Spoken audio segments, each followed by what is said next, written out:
Hello, welcome to The Point World Affairs. I'm your host, Daniel Chen. On our program, we delve a little deeper into some of the stories making headlines around the world. And to help us dissect them down into digestible bites, we have a Professor Park Jong-soo, Professor of Law from Handong University, joining us here in the studio. Thank you so much for being here with us. Thanks for having me. Good to be here. Well, let's get straight to the point by starting with the keywords that you have carefully selected for us today. Okay, very well. Let's take a look at them together. First is unfazed. Second, border action. And third, anti-extradition. Right. Let's roll the clip for our first keyword, unfazed. Japan has announced it will restart commercial whaling by dispatching 5 ships from Kushiro port in Hokkaido starting on the first day of next month. In December last year, Tokyo said it would withdraw from the International Whaling Commission in late June and resume commercial whaling from July. 商業捕鯨が必要な理由というのはですね、日本は鯨類っていうのはこの食文化が根付いておりますね。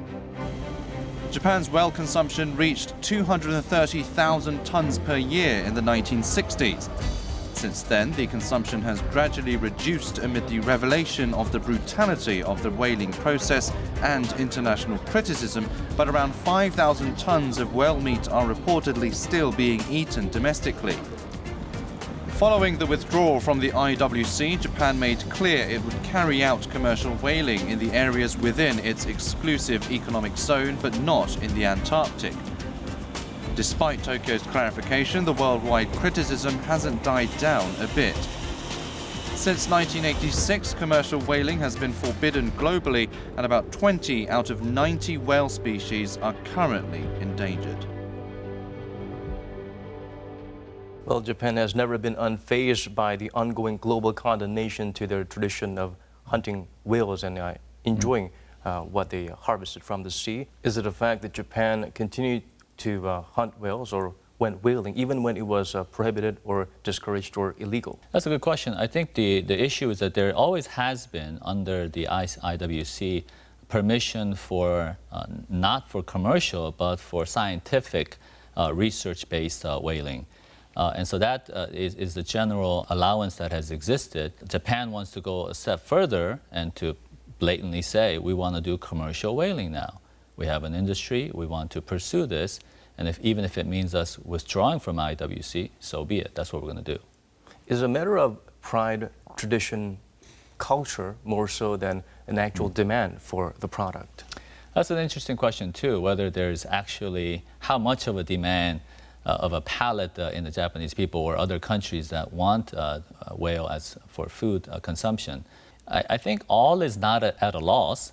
In this situation, the international community could put more non-legal pressures, and sometimes that can prove to be much more effective than pursuing legal measures. But the bottom line is that everyone likes whales, even the ones who like whales for food consumption maybe has a place, but the vast majority of people don't seem to want to hunt whales simply for food consumption. All right. It's a subject matter that will be discussed further on by the rest of the world and Japan. Yes. Let's move on to the second word of the day. It's border action. US President Donald Trump tweeted the US and Mexico have reached a deal and said the plan to impose 5% tariffs on all Mexican goods starting on June 10th has been, quote, indefinitely suspended. All of it is new. I mean, we've heard commitments before from Mexico to do more on their southern border. The last time they deployed down there, it's about 400 or 500 officers. The move comes as the two sides agreed to prevent illegal immigrants into the US through Mexico just 8 days after Trump announced a possibility of putting the tax hike in place. In a joint declaration, Mexico vowed to tighten its border security to block migrants from Central America entering the US. Nosotros hemos informado al gobierno de Estados Unidos que se formó en México la Guardia Nacional, se tuvo aprobación constitucional y legal, y que la Guardia Nacional también tiene la encomienda de cubrir las regiones, las coordinaciones regionales que son frontera sur. Y les hemos explicado que son 6,000 hombres y que van a estar ahí desplegados. Eso es correcto. After the deal was reached, there have been growing concerns over the safety and human rights protection of the immigrants. Mexico has decided to provide shelters for asylum seekers until the U.S. concludes the screening process. There were concerns initially, but then there was rapid response from Mexico just 8 days after Trump announced that he's going to slap duties on Mexico. Well, on paper, it looks like a win, but then some say the U.S. didn't get much out of the negotiation, nor was there any, because this was an initiative already in place. President Trump has long favored tariffs as a policy tool. The interesting thing that he has a tendency to do sometimes is to conflate differing issues. Here we have trade issue and immigration issue, and he's using the trade issue with threats of a 5% increase in tariffs to affect another issue of immigration policy. It's unclear here whether what the exact terms of the immigration, at what stage the immigration discussions took place. And so we need to get to the bottom of figuring out what exactly was on paper between the discussions that took place. One interesting aspect of the negotiations, though, is that there's a question of whether Mexico would send their newly formed National Guard troops to the southern borders to enforce and to help assist the U.S. border patrol. Initially, there was a discussion about maybe 1,000 troops, but after the threats were made, now media is reporting that essentially now that number has risen to 6,000 troops, not only to the southern border, but to be sent to the other parts of Mexico. So if that's the case, there does seem to be some measurable indication that the tariff threats may have worked to Trump's advantage. Well, last but not least, let's move on to our third keyword of the day, anti-extradition.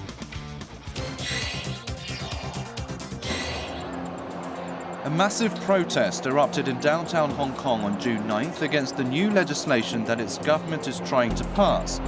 It was the largest demonstration in Hong Kong since the territory was handed to China. Organizers said around 1.3 million people had joined the march. That is 1/7 of all Hong Kong residents. Protesters said they are against the bill as it could be abused by China to target and repatriate figures who are politically against the government or human rights activists to mainland China. Some 3,000 Hong Kong lawyers and legal professionals staged a silent protest on June 6th to show they are against the extradition bill. They came out for one reason and one reason only, because they see there's a threat to the rule of law in Hong Kong.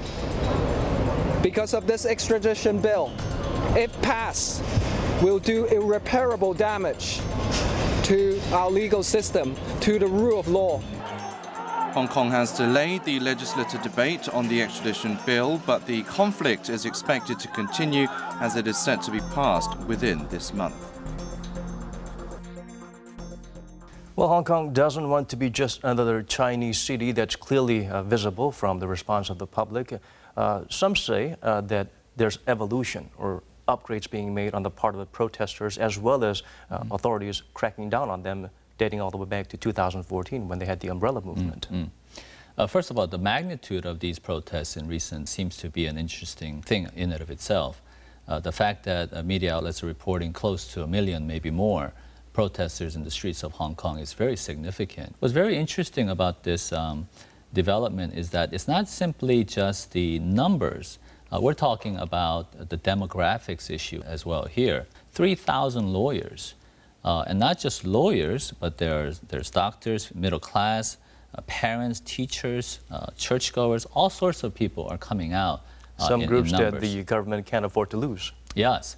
And so the key concern with the whole issue is that the protesters are very concerned that this extradition bill could be used arbitrarily to target maybe political dissidents with businessmen or even average citizens, certainly journalists, and others who are not in favor with Chinese mainland government. And that's a cause for a great outcry from the masses. From China's perspective, what they're trying to do is tweak some the so-called loophole issues that exist to prevent Hong Kong from extraditing individuals from other countries.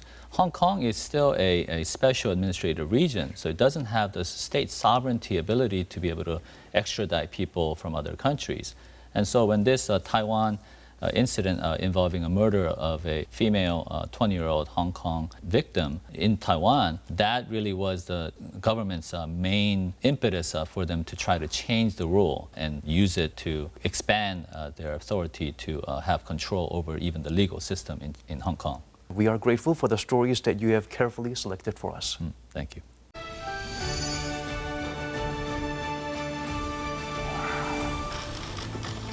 The Point takes a closer look at some of the ramifications stemming from the prolonged trade war between the US and China. After multiple negotiations have resulted in breakdowns, the two superpowers have failed to reach an agreement to the trade war, which broke out in July 2018 due to a tariff hike followed by other retaliatory measures. The US struck first in May by beginning the process of increasing tariffs on $300 billion worth of Chinese products, and China answered back by announcing it would impose up to 25% tariffs on products worth $60 billion.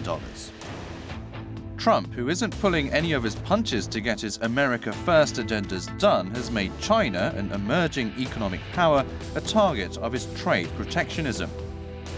We're taking in billions of dollars in tariffs. China is subsidizing product. So the United States taxpayer is paying for very little of it. And if you look at inflation and if you look at pricing, it's gone up very little. The tariffs are having a devastating effect on China. People are fleeing the country with their companies. Trump also signed an executive order on May 15th to restrict US firms from trading with Huawei and its 70 affiliates, while China dropped massive quantities of pork purchases, one of its major import items from the US. As the two sides are showing no signs of concessions, the trade war is likely to linger a while. Countries that rely heavily on international trade are bound to suffer. Most of the partaking nations of the G20 finance ministers meeting in Japan on June 9th have agreed that the global economy could face a crisis in the aftermath of the trade war. そういった意味では地域によってあれは違いますけれども、そういったものがその地域の経済に影響を与えているという事実はこれは大きいですよ。だからなんとなくそういった意味では今米中間の話しか出ませんけれども、世の中にはもっといろいろなところでいろんなことが起きてますから、そういったようなことを含めて我々としては検討しておかねばならないというふうに考えています。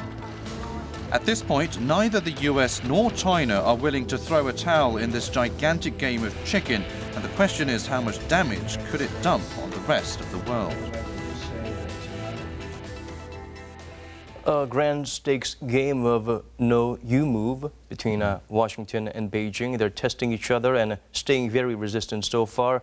How do you perceive this very long battle scaling up to a war unfolding in the near future? If there's a continuous stalemate here, there clearly are severe ramifications. Temporarily, for a couple months, few months, that might be okay for both superpowers to be able to manage. But if it continues to be prolonged, then there will be collateral consequences of that stalemate. It would affect the economy, both economies, and it would have reverberations in other economies as well. Right. Speaking of other economies, we're going to connect to a local expert in Singapore to find out about the impact that they're feeling over there. We'll get back to you in a short while, Professor. So we're now going straight to Dr. Rahul Chaudhry, Institute of South Asian Studies at National University of Singapore, is with us right now. Hello there. Hi. The prolonged U.S.-China trade war is expected to bring some significant damage to many other nations, including your country, of course. What kind of damage is expected, and how is Singapore preparing for it? The China and U.S. trade war is bringing some kind of damage not only to U.S. and China, but other countries as well, and also like Singapore. As you know, Singapore is an export-based economy, and a lot of our exports are going to China, both mainland China and Hong Kong. If we talk on figure, around 15% of Singaporean export goes to mainland China, whereas another 13% Hong Kong. So if there is a slowdown in Chinese exports. Chinese are exporting to different countries, including U.S. So obviously, our export to China is going to slow down because our demand from Chinese importers are coming down. So this is the thing. And another thing, when Chinese are using Singapore harbor, Singapore port, and they are also coming to Singapore as a tourist for a large number for doing some business work and some other also. So these are also slowing down. This is also a negative effect to the Singaporean economy. And even a Singaporean Minister for Trade and Commerce, MTI, has also expressed his concern about this ongoing trade war, and he said that there will be significant impact on these things. Well, thank you again for your time and insights on the matter. We appreciate it. So, Professor Park, it looks like this is something that Trump has been planning, or at least it was in his back burner since 2014, evidenced by his tweet that time when he clearly indicated China is not a friend of the United States. Yeah, indeed. There's a bit of a posturing that has to take place. It is election year in the United States in 2020 in November. And even though the election campaigning process is long, it's never too early to campaign as President Trump seeks to run for the second term. And so there's a bit of posturing that needs to take place. Of course, from China's standpoint, as the proverbial emerged superpower in our time, President Xi Jinping likewise needs to be very strong and indicate to the world that he can handle the United States here in this situation. The situation puts a bump to President Xi Jinping's Vision 2025, Made in China 2025.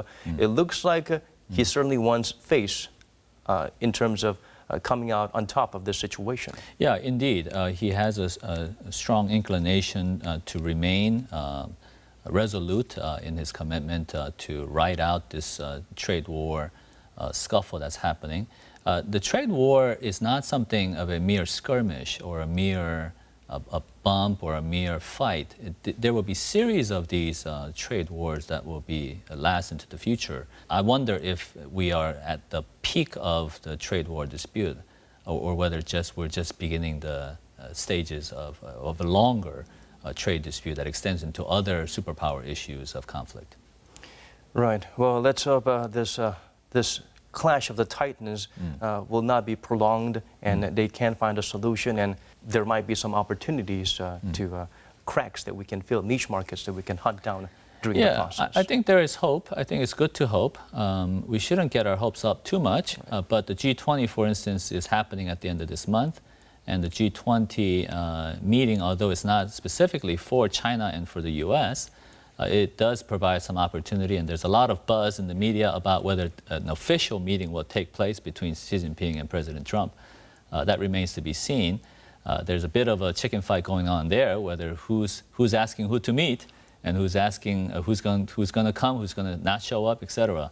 But the G20 could be an opportunity where they do flesh out some of these things a little bit more in detail, and for the moment, that could quiet some of the discussions about whether it's $200 billion or $300 billion more in tariffs that's being threatened by the U.S. currently. Right, like in a big scuffle, when two big egos clash, there is a need for other countries or other members to step in so that they won't have to whisper to them, "Hold me back." Indeed.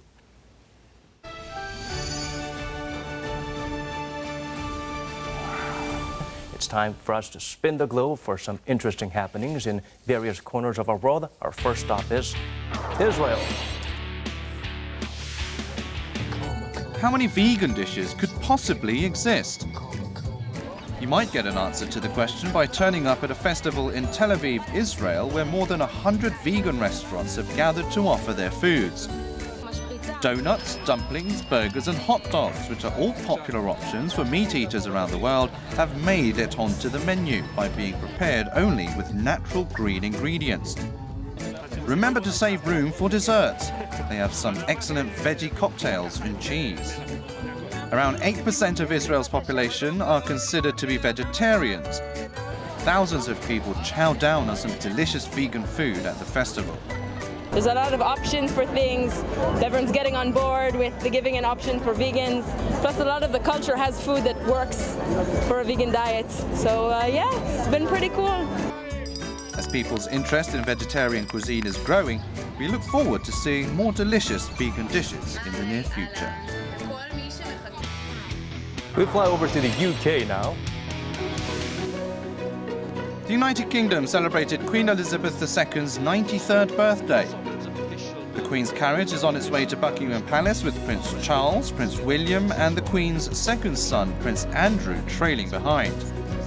Prince Charles, Prince William and Princess Anne all wear a black hat and join the parade on horseback. The Red Arrows perform a fly-past to celebrate the Queen's birthday. The Queen and the rest of the royals gathered on the balcony of Buckingham Palace to greet the spectators and watch the performance. Sitting on the throne for 66 years since turning 25 years old, Queen Elizabeth is the world's longest-serving monarch and the most admired figure in the UK. We visit France next. The number of electric scooters in the streets is rising as they are simple to operate and can travel at high speed. However, the downside of the travel devices is that they are contributing to the increasing number of accidents involving pedestrians. Paris has recently come up with a measure against some 20,000 scooters currently operating in the city. Je demande aux opérateurs de toutes les trottinettes électriques qu'ils brident à 20 km/h dans tout Paris et à 8 km/h dans les aires piétonnes, les aires de rencontre, les aires les plus centrales. One must pay a fine of $150 US for riding an e-scooter on a pavement and pay an extra $40 if the scooter is parked in an area that could disturb traffic. Following safety regulation is the #1 priority that every driver, regardless of their transportations, should keep in mind. Our last stop, Nepal. What's the first thing that comes to mind when you think of Mount Everest? Whatever it may be, it shouldn't be plastic bottles or cans. But sadly, all this rubbish that's being carried onto the truck is from Mount Everest.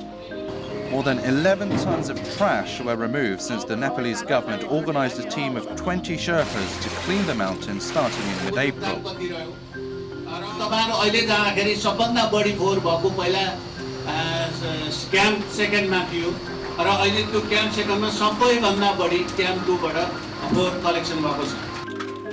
Mount Everest has provided many climbers with the most extreme challenges and chance to feel a sense of accomplishment, but it is disappointing that people have failed to return the favor for its environment. I can imagine hard to think logically once you're up there, high up in the mountains, but still you need to have a sense of logic and not, throw behind all this waste as you leave these wonders of nature. The Nepalese government apparently passed a law in 2014 to make it mandatory for them to clean up. And also we saw traffic congestion in Everest not too long ago, right? Yeah.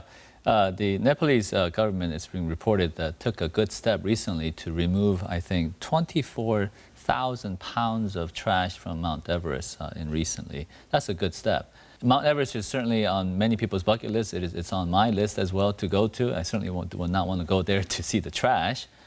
So some measures need to certainly take place here, whether it's simultaneously working with the government, but also with visitors have a significant responsibility to keep Mount Everest as beautiful as it should be. Well, France, they introduced e-scooters a few years ago, and the world rejoiced that it's going to be the answer to tackling pollution problems, but they came up with their own little baggage, a new source of headaches, and other countries are seeing this problem as well. What can we do from here on? It looks like the part of the solution has become a big part of the problem. E-scooter seems to be a problem that now we're dealing with, whereas maybe a few years ago we were dealing with bikes, rent-a-bikes, share bikes in many, many cities across the world. And it seems like a good idea when you first begin, but there's unintended consequences of regulation and other things that don't get planned out so well to deal with some of these issues from a nuisance standpoint. And I think many cities will have to up their city ordinances to deal with this problem.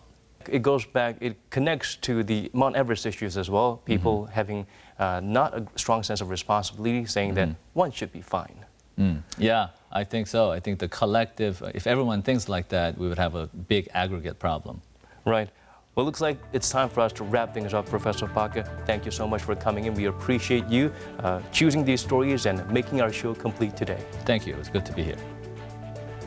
Well, that's all the stories we have brought with us today. For more, do tune in again, same time next week for a brand new episode of The Point World Affairs. Thank you so much for watching.